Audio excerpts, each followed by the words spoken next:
Hello, welcome back, everybody, to another year of the Sunday Podcast.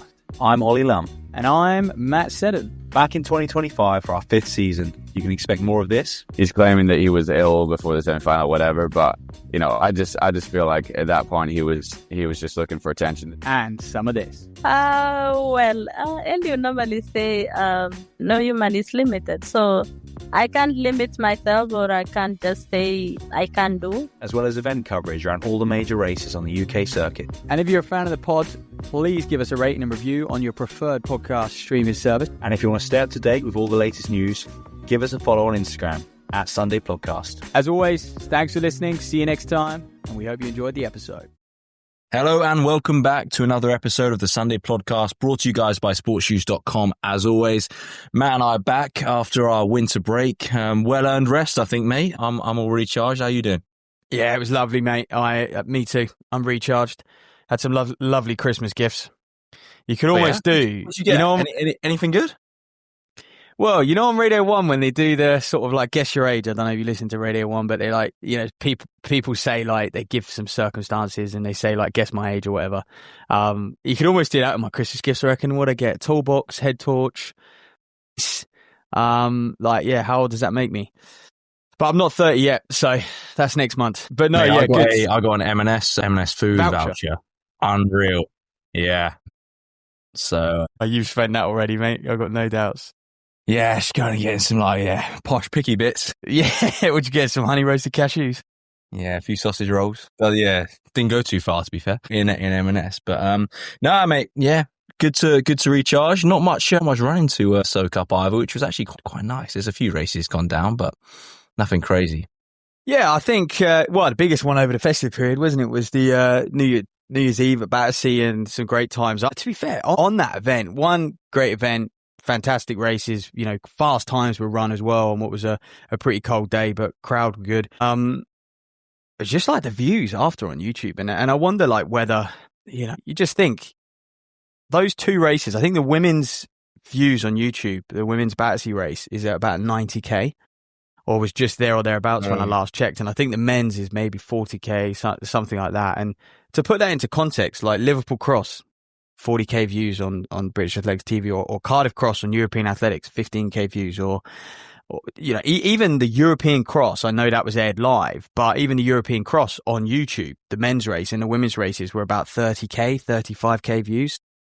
I think for those Friday Night Under light races and Battersea to have, you know, for both the men's and women's race combined, 120, 130k views in total is huge, and it probably shows, you know, where the sport is. There must be there's a big following for those sorts of domestic races, and I think that's very encouraging, you know, because that, and even British Champs on the Track, again, I know that aired live, but the views on YouTube are nowhere near the same level as what was hit at Battersea. So it's just relatable, isn't it? It's the races that the people who are running, like the masses of the people who are running, they're aspiring to run well in a 5k in Battersea Park. They're not aspiring to run well in the 5,000 at British Champs. Yeah, I think that is, you know, one of the reasons why so many people have tuned in. But, you know, we hope that they engage at that level, and then they progress on to wanting to see what's going on at that, you know, at the British Champs. And because at the moment, you know, if you're a runner and if you're a brand, you're looking, well, actually, bloody doing one of these Friday nights is almost more valuable. It's not, but, you know, in many cases you could argue that, especially, you know, brands are so fixated on numbers now, and viewing figures and stuff. So anyway, that was probably one of the key races. You know, it went down. Alex Bell, Wigfield, both coming away with the dubs there in good times as well. Sort of like, couldn't call it official course records, but Alex Bell, you know, with the meet record. Anyway, always some 5k specialists as well, Bell. I thought that was an impressive run. Millard obviously going to be running World Cross, but let's talk about why we're here. Obviously, the World Cross is around the corner. It's Wednesday. World Cross is on Saturday afternoon. It's prime time viewing, 2:45 our time. It kicks off with a few under 20 races and then runs all the way through. I think senior men are 5:20, and obviously all the other races sandwiched in between that. And so, yeah, we look forward to it. But we were just talking about how I feel like, you know, and I wonder if it doesn't help that it's just after Christmas and whatnot, but just how low key some of the coverage is around this World Cross. You know, I think we all know it's happening, but, it was very. I was trying to do a bit of research. Who's doing it, who's confirmed pre these entry lists being announced yesterday, and it took some scouring of the web to basically just go to each federation and try and see who they'd published who's going to run. But now the entry lists are out, thank God, so we can scan through that. Yeah, but World Athletics, I think World Athletics themselves pick through them though, don't you? Because they've got all the like the non-traveling reserves. They've got the full entries on there, don't they? So unless you know who's actually doing it, or I personally think World Athletics themselves have done an absolutely shocking job at marketing this World Cross. They've got a preview article which is a couple paragraphs, if that. They've got the Kenya team announcement, which was pre-Christmas. They got the Ugandan team announcement. And to be fair, now, what are we, Wednesday? They are starting to release a few more articles on previewing each individual race. Yeah, prior to that, absolutely nothing. So over to us, mate. You can fans can go and run the course. Yeah, they can. We've run the course, mate. Yeah, very much enjoyed that course. We know the course so well. We've done a few laps of it in our time, and it is a hard testing course. Yeah, if you want to, if people want to actually get a bit of a feel for the course, I'd recommend going and watching NCAs from 3 years ago. Am I right in saysaying?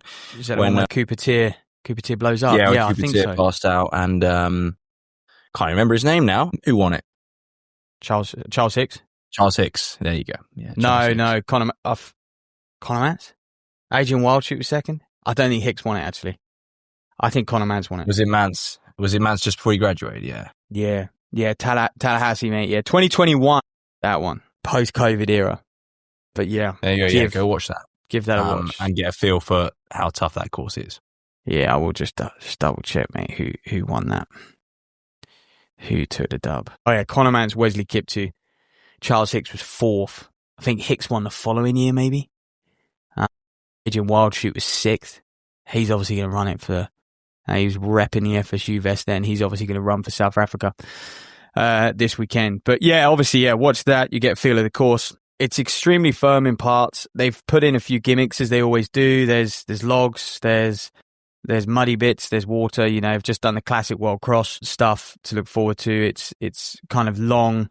There's some tough sort of just long gradual downhills and long gradual sort of uphills as well. It's sweeping. There is one steep hill. Basically, at the end of each lap, there's quite a sharp, steep hill, which takes them up from the woods back onto those top fields. But yeah, otherwise, it's very, very fast, really, for the most part. Like, I would say a good two-thirds of the course, maybe more, is kind of basically flat as well. And you can just rip as it weaves its way through the woods there.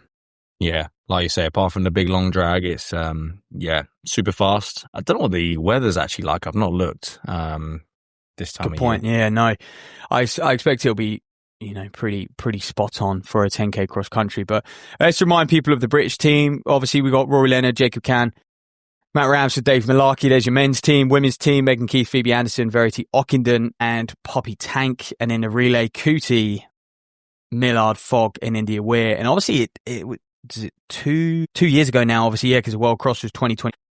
We did get third, and, Fogg and Millard were in that team. So, and with Cootie and Weir, I think can we sneak a medal again? There's more team. I'm glad to see more teams in that mixed relay. We won't give it too much time because,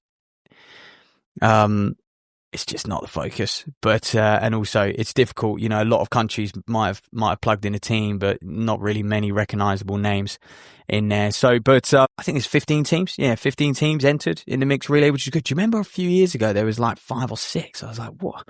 Maybe not quite that much, but it's not quite that little. But I think there are a few countries who were 6 and strung out as well. So strung out, but I think there were a few countries who were there. You're like, how have they even sort of qualified for this event? They were really bad. But it looks like 15 actually competitive nations, which is good. Mate, just before we, I've checked, it's 27 degrees on Saturday, so that is fairly warm. That is hot. Yeah, that is warm. Flipping hell for a 10K cross. So it'll be a nice 27 degrees. It's not saying it's too sunny. It's like partly sunny, bit of cloud, but still 27. Humidity's at 68%. No, humidity is usually pretty good in Jan. That's actually a lot warmer than I thought, but There's prize money up for grabs, 20K for the individual win. But the relay prize money is probably something that our team will look at. 6K for third, 8K for silver, and 12K for the winning team. Do you know how that gets split up? No idea. Do British Athletics take a cut? What's the... Good point, actually. I got no idea. They take it off the cost of your flights and your accommodation, and then give you the rest, give you what's left over. It's dollars anyway. And your kit. Yeah. Probably not much left. I gotta admit, you wouldn't get much out. I mean, fourth place gets $4,000. You wouldn't get too much out of that, would you, by the time you've paid an agent and whatnot, and it gets converted back into pounds. Anyway, let's talk about, so there's your teams. Let's start with the men's race, shall we? And potentially, like, what are their chances? I think I did a bit of digging, interestingly, 2024, last time out in Serbia, only 2 Brits in both the men's and women's race featured in the top 30. In the men's race, it was Thierry Ndikaminayo, the Spaniard, obviously, who won Eurocross. And then it was Will Barnico, who got 26th. And in the women's race, it was Grovdal and Abby Donnelly. So, a good showing from the Brits a couple of years ago, getting athletes inside that top 30. But that was it. And then you literally had to go down to the 40s, to see the next European. Yeah. Has the standard in Europe improved enough that we're going to see? The standard in Europe is phenomenal right now. I mean, the track and field, the world champs showed that in the summer. But the problem is, we haven't got all of those athletes contesting. I mean, we're going to see Almgren run in Valencia. We'll obviously hit that Valencia preview in after we covered the World Cross. And I think, a lot of, even Scott Beattie, you're like, where could he finish? Barnico was 26th a couple of years ago. Could Beattie crack the top 20? I'd say he's a better athlete than currently right now. You look at his PBs on paper, what he achieved at Eurocross in that senior race, definitely pound for pound better. And I think that was a shame that BT isn't running the World Cross Country Championships. I mean, Leonard's going. Can Leonard crack the top 20? That'd be a huge result. When was the last time we had a man in the top 20 at World Cross? I think even, going back to Denmark and stuff, in Australia, obviously we only had Zach Mohammed, but I think before that, what do we have? Like Paddy Diva might have been sort of 25th, 26th. It's been a while. 20. You're probably saying a good 10 years or so. I can't remember back 2015 during when it was in China, Charlie Holson, Bouchard on that team, if I remember. But but obviously BT's going to Valencia. He wants to get that European standard knocked out, and obviously there's loads of people trying to crack that British record. That's a discussion when we get to Valencia. But I think we're looking at Leonard and possibly Dave Malarkey as well. Malarkey has run fast over 10K. He knows the course. Leonard's run on this course before as well. Malarkey knows the course very, very well. He's been at altitude for a large stint. I believe he's based himself up in Arizona for a long time. And so what can he do? I think it's just question marks over. He hasn't thrown himself in a race of this caliber, with this depth and the quality you've got up front. I mean, the top 10 is going to be off the charts. Just the Ethiopian team alone. And then we talk about Europe, mate. The French team is extremely strong. And I'm so encouraged to see, I think the last time a European nation medaled was 2001. And it was France. I didn't bother to check who was on that team then. But that was the last time a European nation medaled. I think US medaled in 2013 when it was in Poland in those crappy conditions. But they've got a serious... It's good to see teams actually going after and targeting it. Like, you look at that French team and you think this federation or this group of athletes or a bit of both are going out there trying to win a medal. And this is nothing against the Brits we're sending, but if you think if all our best runners got together and we're like, no, we're gonna all do this event and we're all gonna try and be in really good shape for it. Let's see what we can do. And I think it's clear from the French team, like you say, that they're going out there with intent to do that and to shake up the party a bit. Yeah, and do you know what? It comes from the top. I think Gressier and Scrub, I think both of them, put their heads together and they said, come on, let's go. We want to go get a medal at the World Cross Country as a team. And even Gressier in some of his interviews, after Europeans and stuff, it was like, I'm running for the team at the World. And I want to get on the podium with those guys. I think they recognize that even for a guy, the 10,000 meter world champion, recognizes that to get a medal at the World Cross Country individually is just, an insane task. Just given how much cross country is still embedded in the sort of, Kenya, Ethiopia and Uganda culture and how seriously they take it. But that French team, Gressier, Scrub, obviously Gressier world champion, Scrub Eurocross champ back in 2023. He's run 12:56, 3:31. Etienne de Guinos, he's the guy who was the former European 10K record holder, ran 27:04 and 12:55 on the track. So they've got 3 blokes who are sub 13 minutes. And then Valentin Gundogan, European half marathon bronze medalist, 207 marathoner. And then Fabien Paucal, who was a part of that team at Eurocross, who we saw didn't run that well, was 15th, but 27:31 10K on the roads. Yeah. It's 4 to score anyway, though, isn't it? It's 4 to score, Yeah, exactly. But they've got 3 heavy hitters, all sub 13. Yeah, but that's what I mean. If your backup guy, Fabien Paucal, and no disrespect to him, if your backup guy, your 5th guy, is 15th for Eurocross, that's how you know you've got a decently strong team. Yeah, exactly. And I think they will be the leading European threat, I think. And actually, a lot of the other European nations, I don't even think have bothered to. Well, I mean, we're obviously sending Ireland, but for example. Ireland are just sending Brian Fay. Yeah, I'm pretty sure. Double check. Just Fay. Yeah, just Brian Fay. And I'm like, that's a real shame, given their quality. But again, everyone, Boston's round the corner and stuff like that. Yeah, you'd think some of them would, because of the location of the World Cross this year, though, almost go there, stay out there, and have a little bit of a camp, and then hit Boston. It actually it works a lot better than it does when it's in March somewhere else. Yeah, I think this year would be the year where people do make the most of the location and the time of year. Yeah. Do you know what? It's actually poor. Only 3 European nations are sending 4 or more athletes, and that's Spain, France, and GB. How At bad least we're is still that? doing it.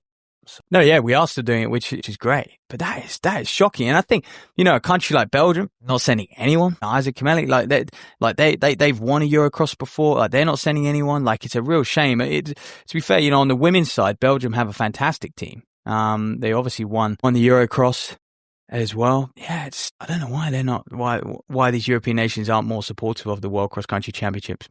Well, obviously the Kenyans have, Africans have dominated for so long, but I think we're starting to see the tides change a little bit.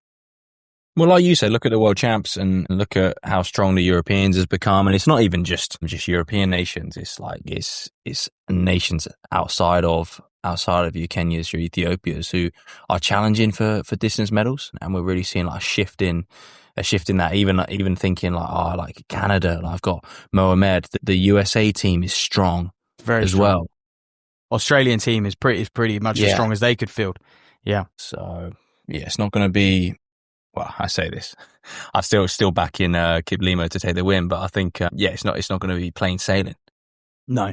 I think on that team, on just a European nation or potentially a North American nation, obviously the USA, I think it's going to be between America and France for that team to sneak one of those team medals. And you look at, so we just went through France's team, and you look at America's team. Parker Wolf, is he as good as, well, he won their trial. Is he as good as Gressier? Nope. Then you've got like Rocky Hansen, Wesley Kiptoo, Ahmed Mohamed. All these guys come through the NCAA. They're very, very, very good cross-country runners. Nico Young and Graham Blanks, like pound for pound, is that a better team than France's team? Like what they've achieved on, I think obviously Young and Blanks, they're both better 5,000 meter runners than people like Scrub, but I would still back Scrub to, I'm going to say it, I would back Scrub to beat Young and Blanks in a cross-country race. I actually wasn't super impressed with in the trial, the way Nico Young and Graham Blanks performed. I think they were the last men. Or they scraped it. They scraped it. They both scraped in. I was like, they got run away. Parker Wolf ran away from those guys and Rocky Hansen. And I think obviously they'd had a very long summer. Hard to judge, but I'm just not quite sure they're going to be at their absolute best come January 10th. They've had a month to improve since those US trials, but I look at the French team and what those guys are doing. They're running 27 low on the roads, 27. They've got cross country. They've had these good cross country seasons. They've competed at the French champs, everything like that. And I think it will be between France and USA. I think France might just edge it, because I think they'll probably get a low stick. Whereas I'm not sure that US team is strong, but can any of them break into the top 10 given the quality that's going to be on offer? Yeah, I think you're right with that. I think the Depends how Gressier does. If Gressier pops a really good one, French will take it. But I do think, I probably disagree. I think Blanks, Young, even someone like Kip 2, super strong over cross country. And you talk about people knowing this course. I think a few of them, I think Nico Young would have been in that race maybe, or has definitely raced on that course in the NCA, whether it be like in the kind of pre-season. But yeah, they'll be ready for this with that extra month. And they're the sort of athletes that, look, maybe they regretted it afterwards of just scraping in, but wouldn't have thought they needed to be on top of their game to make the team, and will have improved since then. Whereas, yeah, I think the French, because of having Europeans, yeah, you got world cross in the back of your mind, but you do want to go into European cross being ready on to top roll. of your game. Yeah, they had to be. Yeah, I think that's a fair point. And also that where the Americans had their trial was soft and it was muddy. And I think, the likes of Nico Young are going to perform a lot better. He's going to perform a lot better on a fast rolling course, which is going to be Tallahassee. So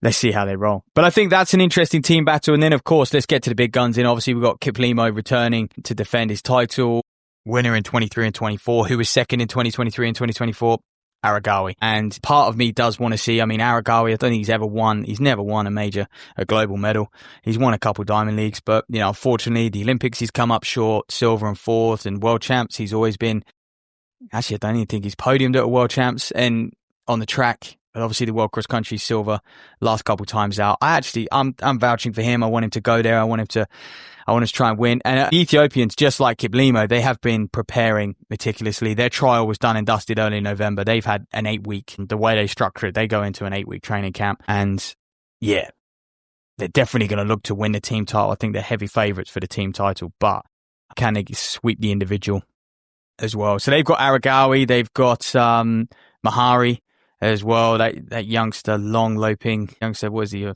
12:45 5K 26:37 runner? Yeah, you talk about youngsters, mate. That's what I love about these the start list. They've got their dates of birth on there. I'm seeing 2006 birth in a senior men's race, and you're like, yeah, sticking it. Well, that does make him a senior. But forget how old we are, mate. Yeah, but and feels like he has been around for the last couple of years, Mahari, but he is only 20, you're right. Wow, has he got 1986 in the Australian team? Who's that? Morgan McDonald? Thomas DeCanto. Not heard of him, too. That Aussie team, by the way, that was a joke. Yeah. Morgan McDonald and Kai Robinson, they're two big hitters, and is Seth McDonald in there as well? Seth O'Donnell, yeah. He's in their team. He's had like a bit of a breakout year.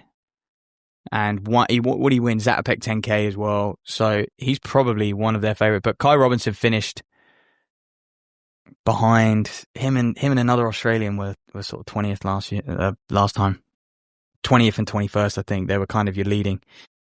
Obviously, you had Thierry Dickamanai in 6th or in around the top 10, and then those two are your next kind of non-Africans. So who else are we missing, mate? We're just briefing here. We're briefing Daniel Abenyo. I mentioned Mohamed obviously earlier as a bit of an individual shout from Canada. They do have a team, but he's obviously the standout. I think for me, what Mohamed's got is he's probably, apart from maybe Gressier, he's probably, and he mentioned Wildshoot earlier, he's probably one of the ones who is certainly a world-class 10,000 meter runner, but he's got the being based in North America on his side. And I do think it makes a difference in terms of travel, understanding the course, and things like that as well. Has run in the NCAA, which I think will play a big part. And he's someone that is consistently top 8 in making finals, over 5,000, obviously qualifying for the 10K and always competing into the last couple of laps. And I do think he's got that going for him. Again, you mentioned Aragawi, not quite to the same extent in terms of being that close, but Mohamed is someone that is always there, but he's never really getting on the podium. I think maybe he's medaled once, but quite a few years ago now. And look, maybe it's a time to shine for him. Obviously, he went to Wisconsin for his collegiate career and has plenty of experience running cross country in the United States. Yeah, he's not. You're right. He hasn't been. Well, he's 4th in the Olympics, wasn't he? In the 10, he did get silver, I think, in the 5, but unfortunately, that was last year. No, not last year. That was the. Oh yeah, sorry, I was going to say Tokyo, 2021.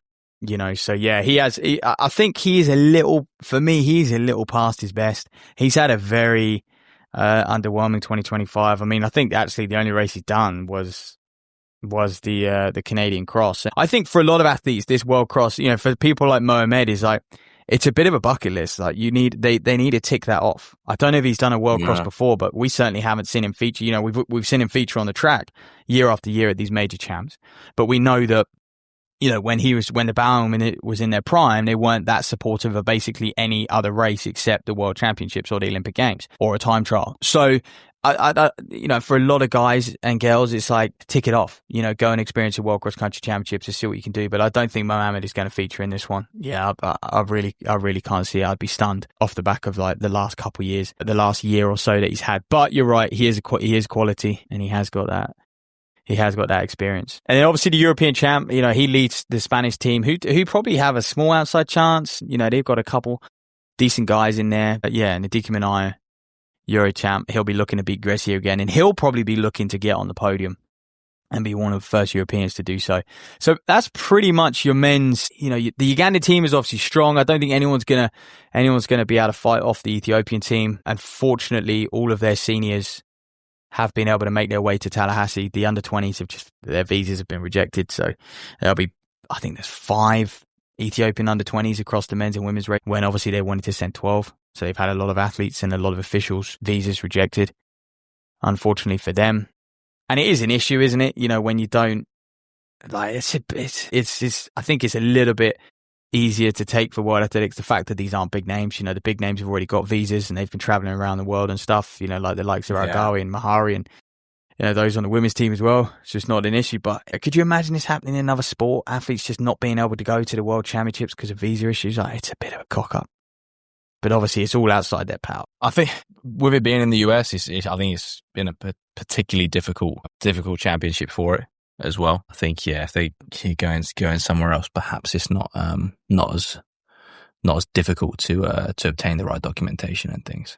Yeah, but thankfully everyone else, I'm not that well versed in all of that shenanigans, but yeah, thankfully everyone else is looks to be making it over there safely at this moment in time. And the other man that I think we have mentioned just briefly is Adrian Wildshoot. I mean, he's obviously a sub 27 minute performer. He's a sub 13 minute performer over 5,000. He used to run for FSU, ran very, very well in the NCAA over the cross country, and he's a phenomenal athlete. And yeah, he goes for South Africa, and this is his course, and it's kind of his time to shine. So can he sneak into, probably a realistic aim for him is just sneaking into the top 10, really. So yeah, there you go.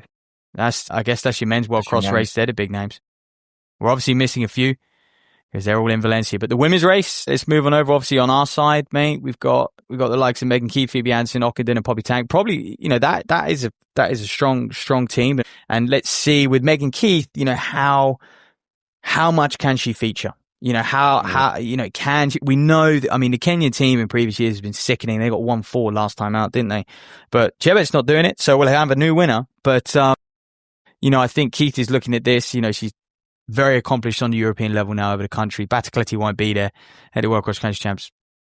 Can Keith break into the top 10? I mean, that might, maybe that's a big ask, but she's done it on the track over the 10,000. I think she'll certainly try. And that's what we love about Keith, right? Is that she will certainly go out there with that intention and she'll get on it, and she won't be phased when Getich is absolutely throwing it down, and I do think she'll try to go with it, and I look forward to seeing how that plays out. I think, yeah, top 10 would be absolutely huge. I think top 15, even top 20 is a great run, right? It bodes well for the rest of her season, but I certainly think she'll be shooting for that top 10 like you suggest. Yeah, I think that would be like an absolute A-star performance if she did get top 10. And again, you know, I don't think we haven't seen that from a British runner since probably Paula was up there taking titles, you know. So and I think this will be Megan's first. Did she do the senior? She did do this. Yeah, she did the senior race in Australia. Then she was. But I was going to say this was going to be her first senior World Cross appearance. But yeah, she ran in Australia. So, but she's a completely different beast, you know, from 2 years ago now, 3 years ago. But someone who can break in to the top 10 has done before, Wayne Kalauti, and obviously it was a couple of years ago that she had a fantastic run. She really went toe to toe the American, what was she, 8th or 9th maybe, but they're a long period, it was like to Chebet, you mentioned to Getich, like these Kenyans just throwing it down. And I think a few from that team actually have been busted for drugs since, to double check that, but definitely one of them, one person in that Kenyan 6 from 2 years ago has been done for drugs. But I remember thinking to Kalati, she was just hanging on to these, these women who can run 29 minutes for 10K, and they were just flying around there. I thought that was very impressive. So she goes in. Edna Kurgat, obviously, another very, very strong American athlete, and Carissa Schweitzer, good to see her back. And on her day again, Schweitzer is someone who loves cross country, former NCAA champ. So's Kurgat, just to show their pedigree. And then they've gone there and they've had years on the track where they performed at a very high level, churned out the 5K times in the 40s and the 10K performances as well to boot. They've been there on the world stage on multiple occasions. So I think for them as well, it is a little bit like, okay, well, how am I faring against the world's elite in January? What have I got to do over for the Americans, what is the next 18 months? They've got no major championships this year. And I think that is why we're seeing so many Americans actually come and compete. And really, one, it's on home soil. I think obviously that helps for them. I think it's a no-brainer. But also, and how can they go? Can they come home with a medal on both sides? But also, there's no major championships, so they haven't got a lot of them like to head to. They haven't got to prioritize the summer and stuff like that, which in a way surprises me. That, I mean, let's see how they run, right? They might go and absolutely dominate. But I think it surprises me that we didn't see them in their trial when we saw the likes of Nika Young or Blanks. Like I would have thought they would smash the likes of Rocky Hansen. But Hansen is at that point in the year has literally just got second in the NCAAs. Like he's in the peak of his shape over cross country. He's had a full season and he hasn't had that long track season like they have. But I still would have banked guys who are representing the US at the World Championships, fighting for medals, top 5, top 6 finishes at the World Championships, and former NCAA studs. I would have banked on them to be able to put a current NCAA athlete away. But but again, 4 weeks in, it goes to how much we value the NCAA cross, right? And just like the whole prep they do, they come back 1st of July and they grind out ridiculous mileage, and they're on the cross course every week, running reps on there at race pace, which is a ridiculous NK cross pace, prepping for November. So they are, like you say, they're coming into it perfectly. But this is where I think next week, more so on Saturday, coming in as a pro who has been looking at this in mind, like Nico Young's not looking at the end of his track season. He's not looking at the trials and thinking, that's my target. He's looking at the World Cross and he's backing himself to make the team regardless.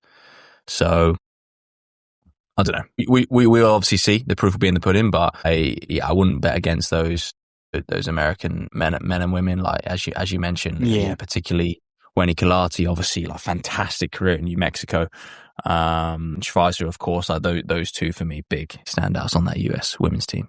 And again, it's a similar story in the women's race, just from like how many European nations are actually sending more than actually.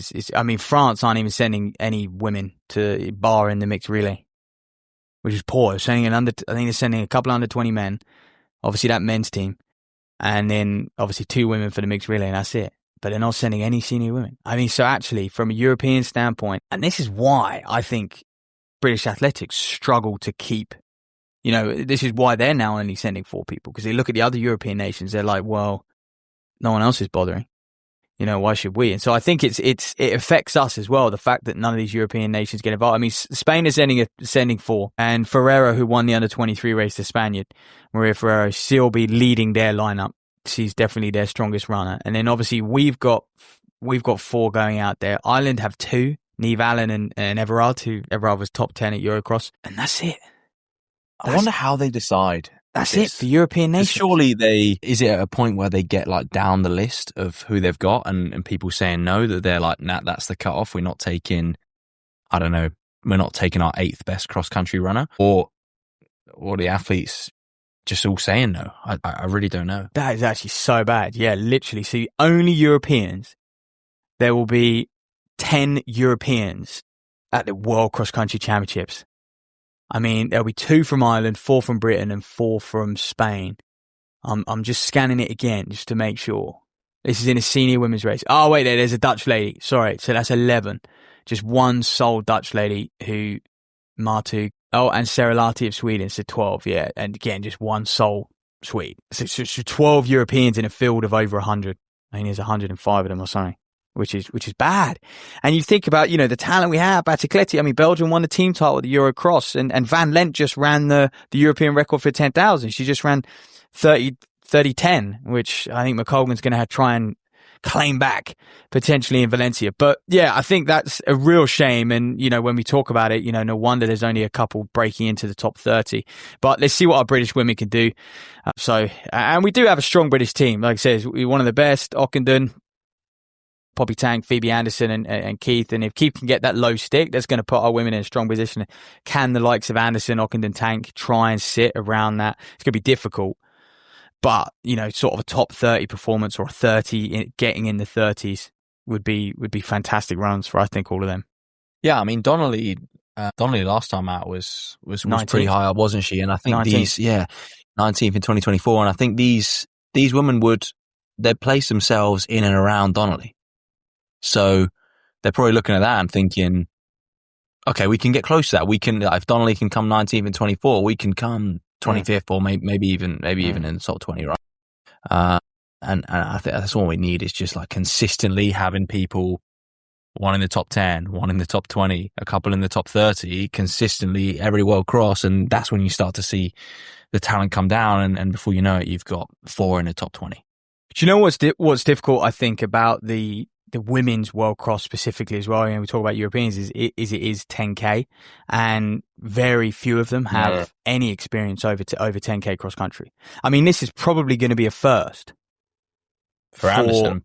Yeah, you'd imagine. Yeah, like in the NCAA, the women run 6K, and obviously Eurocross it's a bit longer, it's 7.5, but it's probably a first for a lot of the women lining up at the World Cross Country Championship to run 10 kilometers over cross country. And I wonder if that deters a few. But anyway, so I mean, Kenya have an incredible team on the women's side. I think they are going to sweep it. Ethiopia have a young team, not too many big names that we've seen in the past. It's quite a young Ethiopian women's team. And then I guess you are looking at America, just to give you an idea of some of the Ethiopians and what they've done. I mean, Getachew, she won the World Cross as an under 20 in 2023. She's probably their leading candidate. She's run 14:37 on the track, for example. Ayachu is a 14:30 runner, sub 30-minute 10K. They've got a 2:20 marathoner in there. But again, they're just with Ethiopia's depth, they're not names that you really, that jump out at you, that you recognize too much. Lauren Ryan and Maddie Skyring, obviously, they're a couple of Australians. Lauren Ryan, FSU graduate, they'll represent Australia, see how they roll. And then I guess, the other area that we'll talk a little bit about, just the mixed relay and what's the Brits' chances. I think third would be huge. Realistically, probably looking at a sort of top 5. I think top 5 would probably be expected. Third that's a big achievement given, the likes. I mean, even France have a very good, with someone like Gilmo in there, they have a very good mixed relay, and Alex Millet and stuff. So pound for pound, they have a very good, pretty strong as well. The US team's very strong. Yeah. And then obviously, you've got Kenya, Ethiopia, Uganda. So I think at least with the relay, right, they can just get after it and go with it and see what happens. Whereas I think, look, I've said obviously I think Keith will do that, but I think the rest of the athletes, all the Brits in the senior races, they've got to be so careful about how quick they go off, because the first like Aragawi's first K and Ngeti's first K won't be far off the relay first leg. I'd probably win the relay, mate. It won't. So and that's the benefit in the relay. And yes, obviously you can blow up in a 1500, but they can go into it and not be scared of it, and they can just get stuck in and have a swing and see how they go, and swing for a medal. Like, you can't in the senior men's race, you can't just have a swing for a medal. Yeah, and I think one of the things with the relay which does even things up is it's quite a new, like, no one really, it's a very difficult event to train for, isn't it? I don't think anyone has quite grasped how to get the best out of themselves in that setting. And so actually it's a leveler, really. because you might have an incredible 1500 meter time on paper, but, throw yourself in a 2K relay where there's a few, logs and mud. And I think, there was interest from some of our top 1500 runners. And I think one of the things that put them off was some of the obstacles that they'd have to negotiate. And it's just, is it, is it the hard punchy effort that I want to sharpen up for indoors? So, and I think all of that is a leveler, and it is hard to judge. And especially, sometimes you're 20 meters off someone, you have to work back. Sometimes you're in front, you have to hold. And so you're right. I think it can be a little bit more competitive, and they just have to get after it. Talking of fast starts though, like the likes of Leonard, Anderson, like they've got good NCAA experience. Like there's no faster start in the NCAA, probably bar the World Cross, but even the World Cross, I think they hold back a little bit, and they tend to, the way these guys run, they do get out hard, but they tend to just drop the hammer. And that's what we've seen in previous years. I mean, Kip Limo in 2024, when he just decided he was going to go, and Serbia was a pan flat course, but it was sickening. Their sort of pace change. And I imagine the race will follow something similar to that. It'll be a large group, and I think when it goes, it will just go. So yeah, I think you're all right there, mate. Probably not quite as quick as the NCAA, or maybe on a par, but yeah, the NCAA is usually 2:35 first count, something stupid, isn't it? So anyway, let's step into Valencia, mate, because I think a lot of people might have more of an eye on Valencia this weekend. They might, that might be out of the two. They might be like, World Cross, I'll watch it. But Valencia, I'm really intrigued to see what happens. Yeah. And look, they certainly have a reason to be excited. Obviously, we mentioned Almgren before. He's second fastest on the start list behind Kenyan Edwin Kurgat. So we got 26:46 at the front, 26:53 in Almgren just behind. And when you've got four guys under 27 minutes leading the charge in this race, and of course all chasing a new personal best as well, it's going to be hot. Brits in there as well. We've obviously got Boucharts running. See what he can do. It's been a while since he ran his PB, but he's down there 27:36. Obviously Charlie Wheeler, who broke the British record this time last year, but was, I guess, eclipsed by Leonard in them both breaking it, and didn't get so much press for it. But he'll certainly be looking to better that performance. And then you've obviously got Zach Mohammed, and then of course BT, who's the one we're really missing from that World Cross team as well, looking to box off some standards for the summer, I think. Yes. Wigfield isn't on the official Valencia Elite start list, but yeah, he's certainly a man to watch. He's in great form. Alfie Manthorpe, George Wheeler, all of these guys have run low 28 minutes. So there's the British interest. I've heard of Mill's not doing it. He's a scratch. He's ill. Yeah, he's not on the list, is he? So no. So this is, we've got the updated list now. So he was on there for a while, but yeah, he's a scratch. Unfortunately for him, because do we think?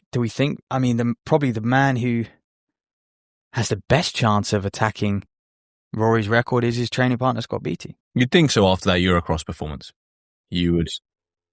I mean, obviously Leonard had a fantastic Eurocross a month prior to him getting that record. So, but there might, we might see an upset, but I would probably say Beattie is, given the Brits there, is probably the firm favourite. Wiggy is in great shape. I think for Wiggy, breaking 28 minutes would be huge. And I think that's, 10K is an event that I don't think he's ever given a proper go at. And so seeing what he could do over 10K is going to be interesting. But then there is what is Joe Wigfield's best event, mate? That's the question. He's just because the guy runs well over 1500. He runs well over a half marathon, and I'll be interested to see where he takes it. And I know obviously the way training is going, that we do just have a lot of distance runners, right? And they all are 800 to half marathon guys, and somewhere in between. Yeah, I don't know. I don't know what Joe Wigfield's best event is, and it'd be interesting to see what he thinks as well, to be honest. Honestly, I'm not 100% sure he quite knows either. It's definitely a question that I've been asking myself. Like, what? I think he needs to, depending on where he wants to go in this sport, he over the next 4 years or so, 5, he probably needs to identify that pretty quickly and be able to then commit to that. Looking at the Olympic Games and the World Championships, and then future European Championships. Like obviously the Euros are in the summer, so what You know, he mentioned to me at Battersea that he wants to go run the World Road Running Championships in Copenhagen in September. And I don't know if that's his overarching goal, but also, you know, if he can produce a good 10K here, can he start to think about maybe starting to attack that 10K on the track? It's just, I think for a lot of people, it's the 10K is almost like a no-go zone. On the road, yep, happy days. You know, because you've got that dangling fruit of a British record that a lot of our guys think they can go and run. But on the track, it's like, well, unless you're running 27:10, you're never going to qualify for a championship. So it's almost like we'll just bypass the 10K, we'll go straight to the halves, and we'll probably earn much better money being a half marathon runner, running 61 minutes, running 60 minutes than we will ever earn running 27 minutes to 10,000.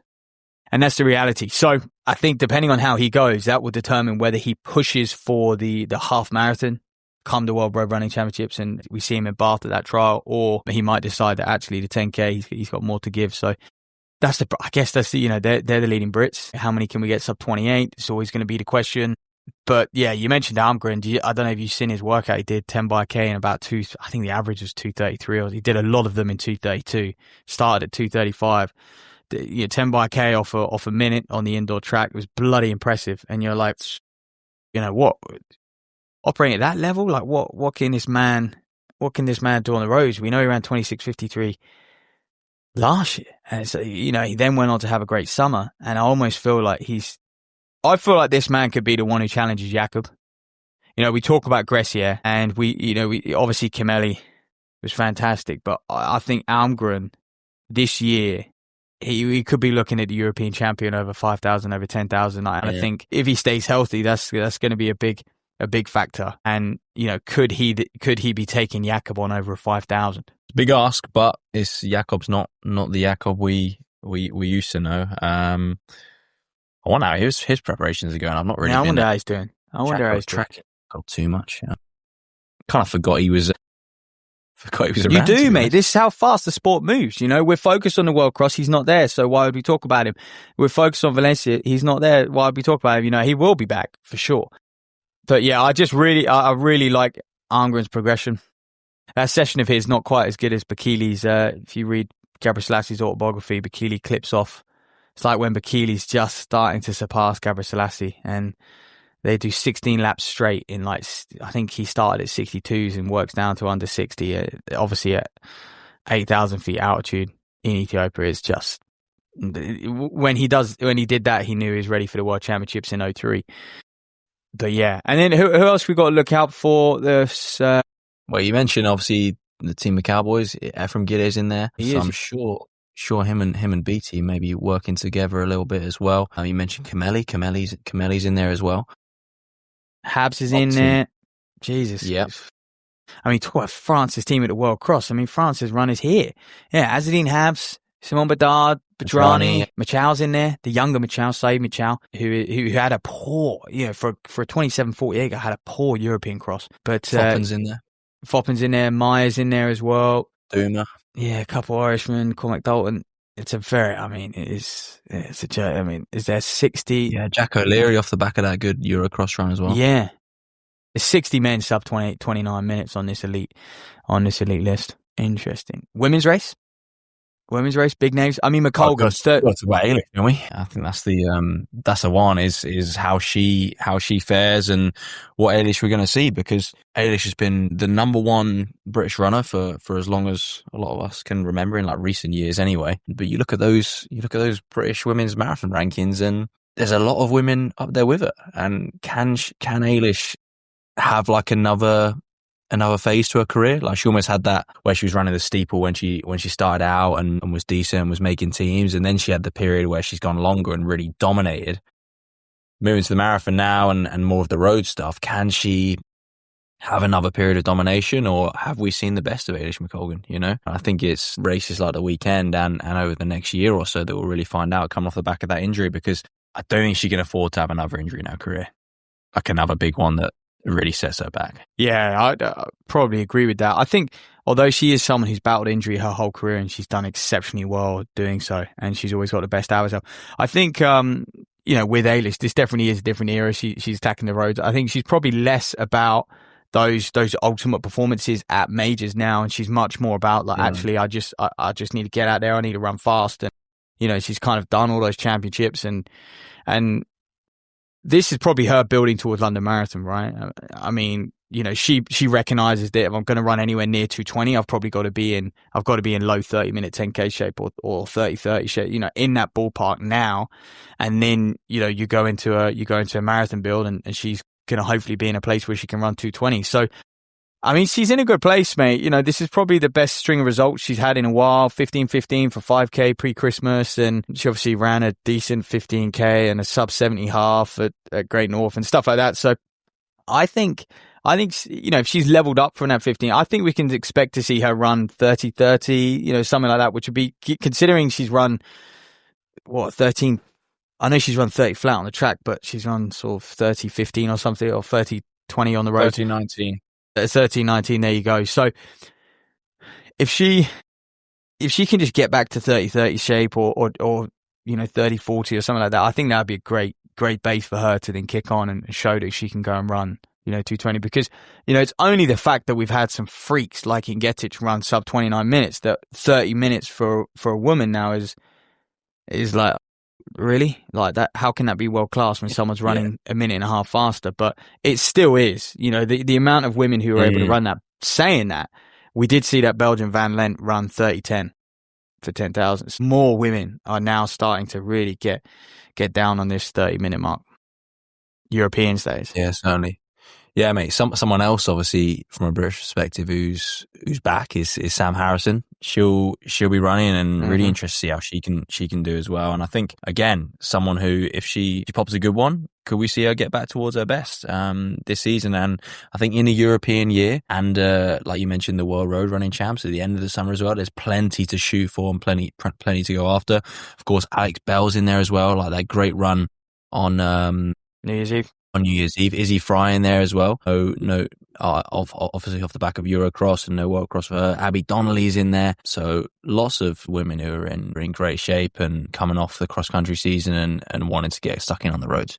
Yeah, this is big for British women. And someone like Bell, can she? They usually say your 10K is your 5K, you know, double your 5K at a minute, right? For very generic ballpark figure. But I think Bell is pretty much in 15-minute 5K shape. Sort of conversations I had to her, and even at New Year's, she wasn't full gas, you know, from the offset. Like, she wasn't hurting early in that 5K. You know, and so I would probably say she is going to be very close to breaking 31 for Alex Bell, and which would be huge. Yeah, it would be huge. And Izzy Fry, Donnelly as well. They're going to want to improve on their times. And I think this is a little bit of, you look at Fry, you look at Donnelly, I think they're going to be contesting the 10,000 in the summer at the Europeans possibly. And yeah, they're going to, because the 5K is going to be a real ding dong between the British women. It's going to be a real, like, who's the best? Like, bragging rights on the line. I don't think there's anyone in there. And like I said, we've not got the Eilish we had years ago, where we're thinking, well, she's going to be out in front and everyone else is right. I think these women are all going to race and see who lands on top, because I don't think there's anyone to be feared in terms of like those girls looking at each other. I don't think any of them are fearing the other women in that field. They won't be. One thing I would say, which is quite tricky for the women, is at Valencia, is just obviously they're involved in it's a mass race and they're just involved all in with those guys. Yeah. You know, the leaders will be taken care of. They'll have pacemakers sort of shielding them, looking after them as well. But it can be, you know, for a 10K where that sort of first couple K is crucial and the women do get priority and they do start a little bit further up. For these elite women, I think it can be tough when they start. They can get sucked into it, and they can end up blowing up. You know, and especially they have the mass men right behind them, right? And obviously they just like swamp them and drag them through it. And you know, you say the mass men is, you know, 200 blokes who can run. Yeah, but because the elite cut off so hard, yeah. And so it is a tricky one for them to get right, I think. I mean, they know their pace, but there's just so many bodies, isn't there? You know, that first K or 2K in Valencia, there are so many bodies. And I know it's got better from an organizational standpoint, but I think that is probably one thing that these women are going to have to just prepare for, and they'll find a challenge, is trying to find a comfortable, you know, a good rhythm early, because there's just so much going on. Certainly is, as we know, mate, from a few years ago when we were there. We were there when the pile-up happened, and we've never been back. Well, no, I think I ran a 6:20 first mile because I was stuck. That's the way to do it, mate. Negative split. That's the way to do it. Oh. Anyway, right. I think that's it. I think that concludes the previews for the weekend. We'll be back next week with a roundup and reviewing the World Cross Country Championships. We're very excited for it. And obviously Valencia. I think Valencia is 8:30 British time, 9:30 start local time, I think, 8:30 British time. So watch that. And obviously FA Cup weekend. So there's nothing good on TV football wise until. And so thankfully we've got the World Cross about, just before 3:00 on a Saturday and rolling through till 5:00. And I think the World Cross definitely on BBC iPlayer, Valencia, YouTube live stream, I'm pretty sure, 100%. Mate, you mentioned the football. I haven't even asked you. Who do you boys want to get in now? Now Marin's gone. Oh, mate, I mean, are you talking from a West Ham perspective or Man United perspective? Because which team do you support, mate? I don't. It's one of the Uniteds. You're never really clear on which one. I have a upper table team and a lower table team, mate. No, yeah, it's bad. I mean, it's bad from West Ham and Man United perspective at the moment. Yeah, not good. At least Real Madrid are doing all right, so you're okay. I'm not following Real Madrid, actually. It's not Champions League yet. They're not as good as Barca, mate. So, but I tell you what I'm struggling with is a bloody fantasy, mate. I just can't get it right. So I need some serious coaching. I retired a couple of years ago from fantasy. Too much stress. I'm too impulsive, mate. Like one guy will have a good game. I'll be like, I need him in my team. And of course, he has a stinker the following week. And the guy I got sub out has a great match. It's just, too hard to predict. Mate, we should go back to doing, do you remember when we used to do Fantasy Diamond League? Yeah, it's a thing. Actually, I had on that. We should do that again and get a Sunday podcast league going. We'll do that this summer. They don't do Fantasy Diamond League anymore, mate. It's not. Is it not a thing? Nah, man. Is that why we stopped, is it? Yeah, it was bloody good. I mean, you're going back. I reckon Fantasy Diamond League, it was 2015? Like 2014? That's when it was class, I'm pretty sure. Yeah, I remember doing so it. So good. Used to, obviously, used to captain. I presume we'd just forgotten about it. I remember this is when like Perkovic was unbeaten in like 100 discus. Yeah, always go field events because they don't have stinkers. Yeah, field event. There's never any surprises. Valerie Adams as well. It was Valerie Adams, Perkovic, and yeah, I don't know, like someone in the javelin was saying like Thomas Roller in the javelin when he was in his prime, but they would just clean up and then like Joe Kovacs. Yeah, and you're trying to predict like the men's 1500. It was impossible back then. Like it was like I think those were the days you'd put Kipsang in and then he'd get stuffed and Magalufy would win in the Rogue 800. It was, that was good. Oshim used to dominate the high jump. Yeah, God, it was just, it was teams just packed. That was the era though, mate. That was the era. Golden years. Anyway, right. Anyway, yeah, we'll make something if not. Have a good weekend. Yeah. See you all. Thanks for listening to us. Next week. Good to be back. Hope you guys had a good break as well. Hopefully you enjoyed us being back and listening to us ramble on as well. So catch you guys very, very soon.